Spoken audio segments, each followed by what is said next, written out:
Hey guys, இன்னைக்கு வீடியோவில் வந்து நம்ம சோலோ லெவலிங்க சீசன் 1 எபிசோட் 10 பார்க்க போகிறோம். நம்ம சேனலுக்கு இப்போ தான் வரீங்கன்னா ஒரு சப்ஸ்கிரைப் போட்டு விட்ருங்க. இந்த வீடியோ பார்த்துட்டு பிடிச்சிருக்கு அப்படின்னா ஒரு லைக் போடுங்க.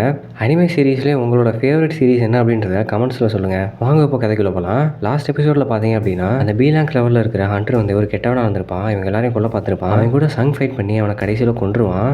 அங்கேருந்து அந்த கதை வந்து ஆரம்பிக்குது. இங்கே பார்த்தீங்க அப்படின்னா பார்க்கில் வந்து சங்கும் ஜோயும் இருக்காங்க. லேட் நைட் ஆயிடுச்சு, அவங்க வீட்டுக்கு நடந்து போயிட்டு இருக்காங்க. அவன் வந்து ஜோயி சொல்கிறா இவ்வளோ நாளாக ஆச்சு, நானும் சேஞ்ச் ஆகவே இல்லை அப்படின்னு. அதுக்கு சங் சொல்கிறான் ஒருத்தரை எக்ஸ்பீரியன்ஸ் வந்து ஒரு மாதிரி மாற்றிடும். அதுக்கு ஜோயி சொல்கிறா கரெக்டு தான், ஆனால் எனக்கு 100 இருக்கிறதுக்கு கெப்பாசிட்டி இல்லை அப்படின்னு நினைக்கிறேன். நான் என்னதான் பழசெல்லாம் மறந்துட்டு இருந்தாலும் என்னால் நார்மலாக ஃபங்க்ஷன் பண்ணவே முடியல. நான் வந்து ஏ ரேங்க்லேயோ இல்லை பி ரேங்க் ரேட்லேயோ தான் பார்ட்டிசிபேட் பண்ணணும். ஆனால் நான் வேணும்னே நான் டி ரேங்க்கும் இ ரேங்க்கும் நான் போகிறேன். ஆனால் அதுலேயே ஒரு நல்ல விஷயம் நடந்திருக்கு. அங்கே தான் நான் உன்னை மீட் பண்ணேன். உனக்கு எத்தனை தடவை அடிபட்டாலும் நான் தான் அவனை ஹீல் பண்ணியிருக்கேன். சங் வந்து ஜோயிட்ட முத போன ரைட்ல இருந்து ஒரு கிறிஸ்டல் கொடுத்துருப்பான். ஜோயி அவன்கிட்ட திருப்பி கொடுத்துட்றா. அவன் சொல்கிறான் நான் வந்து ரிட்டையர் ஆக போகிறேன், நான் வந்து என்னோட அப்பா அம்மா வீட்டுக்கு போகிறேன், நீ அந்த சைடு வந்து அப்படின்னா சொல்லு, நம்ம ஊர் சுற்றி பார்க்கலாம். சங் சொல்கிறான் நான் அந்த சைடு வந்து அவனை கண்டிப்பாக சொல்கிறேன், போயிட்டு வா ஜோஹி அப்படின்னு. ஜோஹி அங்கேருந்து கிளம்பிடுறா. அப்போ தான் சங் வந்து நினச்சி பார்க்குறான் அந்த ஹண்டர் அசோசியேஷனில் இருந்த ஆஃபீஸர் வந்து என்ன சொல்லியிருப்பாரு அப்படின்னா, உன்ன மாதிரி ஒரு ரேங்க் லெவலில் இருக்கிற ஆள் பி ரேங்க்ல இருக்க காங்கை வந்து டிஃபீட் பண்ணியிருக்க முடியாது. செகண்ட் அவேக்கனிங்க்கு உன்னை ஆல்ரெடி எக்ஸாமின் பண்ணியிருக்கோம், ஆனால் அது ஒன்றுமே தெரியல. பட் நீ வந்து கேர்ஃபுல்லாக உன் வாழ்க்கையை பார்த்துக்கோ அப்படின்னு சொல்கிறாரு. சங் கேட்குறான் என்ன சொல்கிறீங்க அப்படின்னு. லாஸ்ட்டாக நடந்த இன்சிடென்ட்ஸில் எல்லாத்துலேயுமே நீயும் டி ரேங்க் ஹண்டர்ஸும் மட்டும்தான் சர்வை பண்ணியிருக்கீங்க. டான்ஷாக்கு வந்து ஒரு எங்கர் பிரதர் இருக்கான், அவன் வந்து உன்னை தேடிட்டு இருக்கான். அவனுக்கு அவன் எப்படி செத்தான் அப்படின்றதெல்லாம் கவலை இல்லை, நீங்கள் 2 பேர் உயிரோடு இருக்கீங்க, அதான் அவனோட ஊர்த்திட்டே இருக்கு. சங் கேட்குறான் டாங்ஸும் வந்து எஸ்ராங் ஹண்டர் தானே, அவன் என்ன தேடிட்டு இருக்கானா அப்படின்னு. இந்த ஆஃபீஸர் சொல்கிறான் எஸ்ராங் ஹண்டர்ஸை பொதுவாகவே லா எதுவும் பண்ண முடியாது,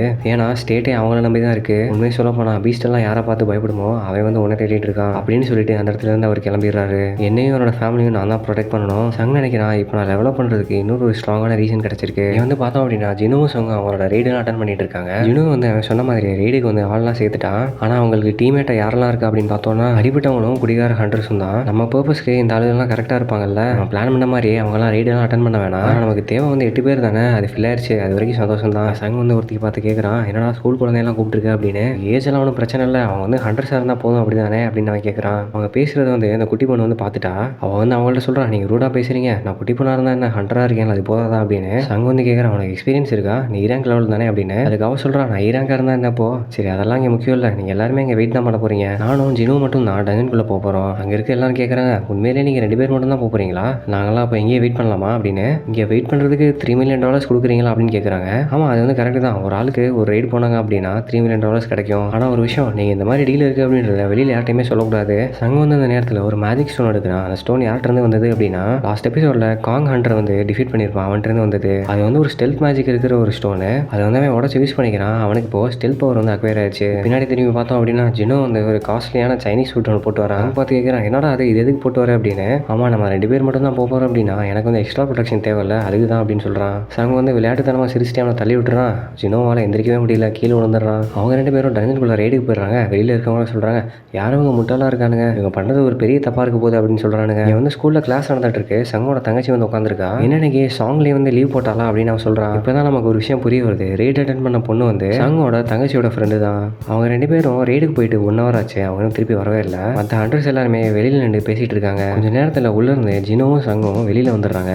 அவங்க வரதை பார்த்து எல்லாருமே ஷாக் ஆயிடுறாங்க. ஏன்னா கேட் வந்து க்ளோஸ் ஆயிடுச்சு. கேட்டு க்ளோஸ் ஆச்சு அப்படின்னா பாஸ் வந்து டிஃபீட் பண்ணப்பட்டாங்க அப்படின்னு அர்த்தம். என்னடா அவங்க சொன்ன மாதிரி 2 பேர் மட்டும் ரைடுக்கு போயிட்டு முடிச்சுட்டு வந்துட்டாங்களே அப்படின்னு அவங்களுக்குலாம் ரொம்ப ஆச்சரியம். சங் சொல்கிறான் சரி வாங்க நேரத்துலேருந்து கிளம்பலாம், நமக்கு இன்னைக்கு 3 ரைடு இருக்குது அப்படின்னு. 3 ரைடா அப்படின்னா எல்லாருக்கும் ஒரு நாளைக்கு $9 million கிடைக்குமா அப்படின்னு சொல்கிறாங்க. ஆமாம் கரெக்டு தான், வாங்க போகலாம் அப்படின்னு சொல்லிட்டு எல்லாரும் அங்கேருந்து கிளம்பிடுறாங்க. இங்கே பார்த்தோம் அப்படின்னா சங் வந்து அடுத்த ரைடில் பீஸ்டெல்லாம் கொண்டுட்டு இருக்கான். காப்ளின் பீஸ்ட்லாம் வருது. அது சங்குக்கு வந்து ஒரு பெரிய விஷயமாவே தெரியல, அசால்ட்டாக கொண்டுறான். அதே சமயத்தில் ஜினு பார்த்தோம் அப்படின்னா உள்ளே இருந்து கிறிஸ்டல்லாம் மைண்ட் பண்ணிருக்கான். அவன் டெய்லி ரொட்டீனாக இதே மாதிரி ரைட் போயிட்டே இருக்கான். நிறைய ரைட் அட்டன் பண்ணுறான். ஒரு ரைட்லையும் ஒரு மாதிரி பீஸ்ட் வருது, ரொம்ப ஸ்ட்ராங் ஆகிட்டே போகுது. ஆனால் சங்குக்கு இதெல்லாம் இப்போ மேட்டரே கிடையாது. சங் வந்து ஒரு பீஸ்ட்டாக கொள்ளும்போது அவன் வந்து டெவலப் ஆகிட்டே இருக்கான், ரொம்ப ஸ்ட்ராங் ஆகிட்டே இருக்கான். வெளியில் மற்ற ஹண்டர்ஸ் எல்லாருமே பார்க்குறாங்க ஆச்சரியத்தில், என்னடா அவனுங்க போயிட்டே இருக்கானுங்க ஒன்றுமே புரியலையே அப்படின்னு. அவனுக்கு வந்து நிறைய லெவலப் பாயிண்ட்ஸ் கிடச்சிருக்கு. அந்த நேரத்தில் சங் வந்து அவனோட பவர் எல்லாமே அப்கிரேட் பண்ணிக்கிறான். லாஸ்ட்டாக கிடச்ச இன்விசிபிள் பவரையும் அவன் இந்த ரைடில் யூஸ் பண்ணிக்கிறான். அவன் நினைக்கிறாப்போ இப்போதைக்கு நான் வந்து ஒரு ஏ ரேங்க் அப்படி இல்லைனா பி ரேங்க் நடுவில் இருப்பேன், ஆனால் இப்போ வந்து நான் அந்த கேசல் டஞ்சனை அட்டாக் பண்ணுறதுக்கு ரெடியாக இருப்பேன்னு தெரியல. அப்போ திடீர்னு அவனுக்கு ஒரு நோட்டிஃபிகேஷன் வருது, player has reach required level அப்படின்னு. என்னடா அது அப்படின்னு யோசிச்சுக்கிட்டே இருக்கான். இருக்கான். அதுக்கடுத்து இன்னொரு நோட்டிஃபிகேஷன் வருது,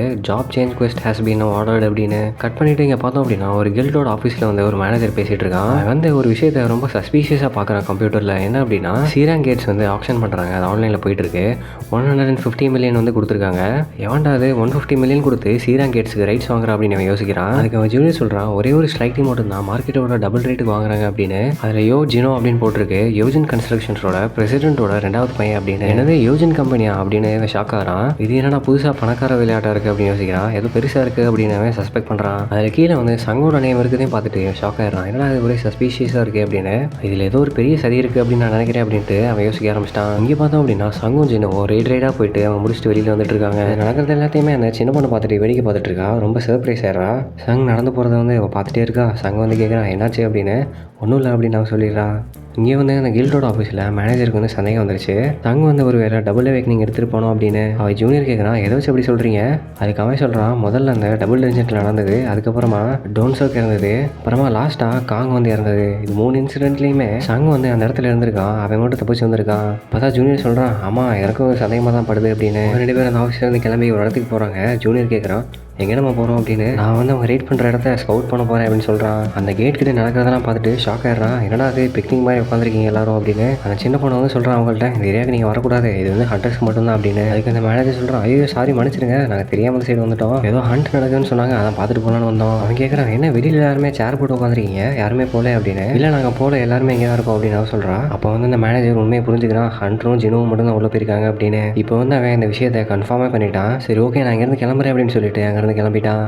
அவங்க கிளம்புன கொஞ்ச நேரத்திலேயே சங் வந்து உள்ளேருந்து வெளியில் வந்துடுறான். ஆனால் இங்கே நடக்கிற எல்லாத்தையும் அந்த மேனேஜர் வந்து ஒரு ஓரமாக நின்று ஒட்டி பார்த்துட்டே தான் இருக்கான். இங்கே பார்த்தோம் அப்படின்னா ஹண்டர் அசோசியேஷனில் அந்த ஆஃபீஸருக்கு வந்து நைட் மேர்லாம் வருது. முன்னாடி ஒரு ஐலாண்ட் சொல்லியிருப்பான், அந்த ஐலாண்டில் நடந்த சம்பவம் வந்து அவன் கண்ணுக்குள்ளே வந்து போகுது. அவன் தூக்கத்துலேருந்து எழுந்திரிச்சு என்னடா அது டெய்லி இதே கனவே வருது அப்படின்னு சொல்லிட்டு ஃபீல் பண்ணுறான். அவன் கையில் வந்து ஒரு ஃபைல் எடுக்கிறான், ஒரு ஆப்ரேஷன் வந்து பிளான் பண்ணி வச்சிருக்கான். ரொம்ப டாப் சீக்ரெட்டான மிஷன் அது, ஏதோ பெருசாக ஒன்று பிளான் பண்ணிட்டு இருக்கான். சங் வந்து ரைட் முடிச்சுட்டு அவன் வீட்டுக்கு நடந்து போயிட்டு இருக்கு. அந்த நேரத்தில் அந்த மேனேஜர் வந்து அவன் இன்டர்ப்ட் பண்ணிட்டு, சாரி என்னை மன்னிச்சிரு, உன்கிட்ட ஒரு சில விஷயம் பேசணும் அப்படின்னு சொல்கிறான். அவன் சொல்கிறான், என் பேர் வந்து சங்மேன், நான் வந்து ஒயிட் டைகர் ஹில்ல மேனேஜராக இருக்கேன். அவங்க 2 பேரும் அங்கேருந்து கிளம்பி ஒரு கஃபே ஷாப் போயிட்டு அங்கே உட்காந்து பேசிகிட்டு இருக்காங்க. சங் பார்த்து அவன் கேட்குறான், ஒயிட் டைகர் ஹில் தான் இந்த கண்ட்ரிலேயே one of the best guild. நாங்கள் வந்து ப்ராமிசிங்கான நியூ டேலண்ட் எப்பயுமே தேடிட்டே இருக்கோம். நான் ஸ்ட்ரைட்டாக விஷயத்துக்கு வந்துடுறேன். இப்போ நீ வந்து எங்களோட ஜாயின் பண்ணிடுறேன். நான் வந்து யோஜின் கன்ஸ்ட்ரக்ஷன் உனக்கு எவ்வளோ கொடுக்குறாங்களோ அதை விட டபுளாகவே பே பண்ணுறோம். உனக்கு எதுவும் அடிஷ்னல் கண்டிஷன் இருக்குது அப்படின்னா அதுக்கும் நான் ஹாப்பி தான். அதுக்கு சங் திரும்பி ரெஸ்பாண்ட் பண்ணுறான், ஒயிட் டைகர் ஹில்டோட ஹெச்கியூ வந்து எவ்வளோ வேல்யூ இருக்கும்? அந்த மேனேஜர் ரெஸ்பாண்ட் பண்ணுறான், என்ன ஒரு குத்து மதிப்பாக ஒரு 50 பில்லியன் இருக்கும் அப்படின்னு. நான் கேட்குறான், அப்போ நீங்கள் எனக்கு அவ்வளோ ஆஃபர் பண்ண போகிறீங்களா?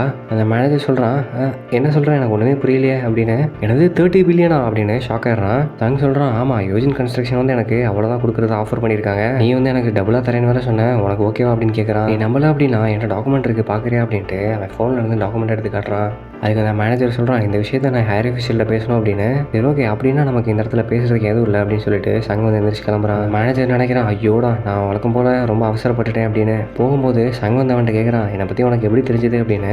நீ என்னை ஃபாலோ பண்ணுறியா அப்படின்னு கேட்குறான். அதை கேட்டுட்டு அவன் திடீர்னு மறைஞ்சு போயிட்டான். எங்கே போனான் அப்படின்னு பார்த்தா எங்கேயும் போல அங்கேயே தான் இருக்கான். அவனோட இன்விசிபிள் மேஜிக் வந்து யூஸ் பண்ணியிருக்கான். அவன் கணத்தில் ஒரு குட்டி ஸ்க்ராட்ச் ஒன்று போட்டுட்டான். மேனேஜர் நினைக்கிறான், என்னடா அது இன்விசிபிள் ஸ்கில் போட்டுருக்கான் அவன் அப்படின்னு. எனக்கு செகண்ட் வேக்கிங் நடந்தப்ப ஸ்டெல்த் கூட வந்துருச்சா அப்படின்னு நினைக்கிறான். இப்போ தான் புரியுது எனக்கு யோஜின் கன்ஸ்ட்ரக்ஷன் வந்து அவனுக்கு அவ்வளோ பெரிய ஆஃபர் கொடுத்துருக்காங்க அப்படின்னு. அவன் வந்து சொல்கிறான், சரி நான் இப்போ உண்மையாக சொல்லிடுறேன், டஞ்சன் மார்க்கெட் வந்து இப்போ ரொம்ப டல்லாக இருக்குது, அதனால் ரூக்கீஸை ட்ரெயின் பண்ணுறது கொஞ்சம் லேட் ஆகுது. அதை வந்து நான் ஆன்லைனில் இன்வெஸ்டிகேட் பண்ணிட்டு இருந்தேன். அப்போ தான் ஒரே ஆள் வந்து நிறையா காசு கொடுத்து எல்லா கேட்ஸையும் ஆக்ஷன் எடுக்கிறத பார்த்தேன். அதில் உன் பேர் பார்த்தேன், அதனால தான் நான் அவனை ஃபாலோ பண்ணி வந்தேன். சங் கேட்குறான், இந்த விஷயம் வேறு யார் யாருக்கு தெரியும் அப்படின்னு. அதுக்கு அவன் சொல்கிறான், எனக்கும் என்னோட ஜூனியருக்கு மட்டும் தான் தெரியும் இப்போதைக்கு. சங் சொல்கிறான், இந்த விஷயம் வெளியில் வேறு யாருக்கும் தெரிஞ்சு அப்படின்னா நான் ஃபஸ்ட்டு உங்கள் 2 பேரையும் தான் சந்தேகப்படுவேன். சரி ஓகே நீங்கள் சொல்கிற மாதிரி நான் செஞ்சிடறேன், வேறு யார்ட்டையுமே இதை நான் சொல்ல மாட்டேன் அப்படின்னு அவன் சொல்கிறான்.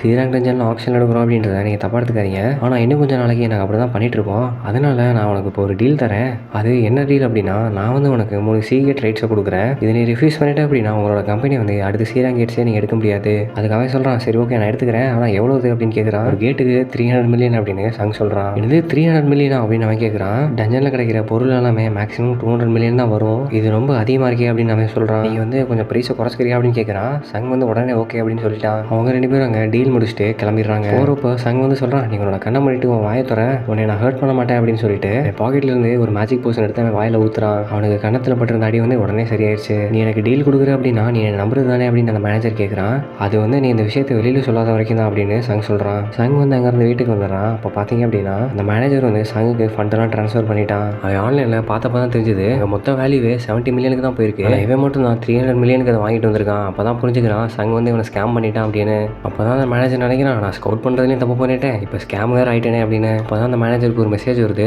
மெசேஜில் வந்து சங் பேசிகிட்டு இருக்கான், நீ என்னை ஸ்பை பண்ணல, அதுக்கும் இதுக்கும் கணக்கு சரியாக போச்சு, இதுக்கப்புறம் நமக்குள்ள ஒன்றுமே இல்லை, முடிச்சுக்கலாம் அப்படின்னு சொல்கிறான். சங் வந்து பார்த்தோம்னா அந்த ஊர்லேருந்து கிளம்பி இப்போ வேற ஒரு ஊருக்கு போகிறான். இதோட அந்த எபிசோட் முடிஞ்சிருது. அடுத்து என்ன நடக்குது அப்படின்றத அடுத்த எபிசோடில் பார்க்கலாம். உங்களுக்கு இந்த வீடியோ பிடிச்சிருக்கு அப்படின்னா ஒரு லைக் போட்டுருங்க. சேனலுக்கு மறக்காமல் சப்ஸ்கிரைப் போட்டுருங்க. தேங்க்யூ.